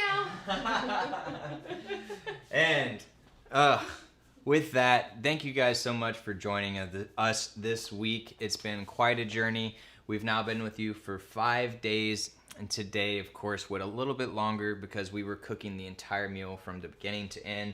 You ended up with a lovely, delicious meal with a nice, pretty dessert that was easy to make, but yet is going to be satisfying for you and your date. We showed you guys how to make a couple of different cocktails. And again, as we mentioned, I think every day, even if you don't drink alcohol, you can make some delicious mocktails. You just need to add... Or tea. Or coffee. Yeah, anything. Just be intentional about what the liquid is that you're serving with your meal. Or remember, if your date likes their water with ice in it, or if they're particularly saying, like, no, I like my water room temperature. Like, little details like that. Like, oh, this person likes bourbon, but hates rum. Like, little... I don't know. At one point, I actually had like little notes in my iPhone that was like for people. Yeah, for whenever you have people over, like remembering little things like that. I think goes a long way. Yeah. My ice friend appreciated it a lot. Your ice friend? Yes. So she was like, I don't like ice in my water. It makes your body work harder than it needs to in order to digest and get the hydration. Which we're not going to scientifically vet that fact right now. Yeah. Even though it sounds like a lot of crap to me. Food drunk.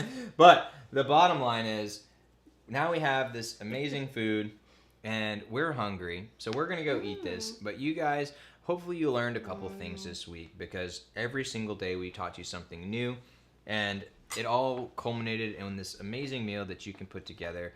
By the way, we said a date, but that could be yourself. A date being yourself is an amazing thing. Taking the time and attention and paying attention to all of the small things as you cook a meal for yourself is something that I think we should all do a little bit more. Then you have leftovers. So, with all that being said, go buy Kickstart Your Kitchen. Special price right now, $69 only. Kickstartyourkitchen.com. What was the code we did? Date. And type in the code DATE in the coupon field to get that special price of $69 giggity. And learn to cook. It's going to change your life forever. Let us know any questions you have. Let us know how good the food is that you're making.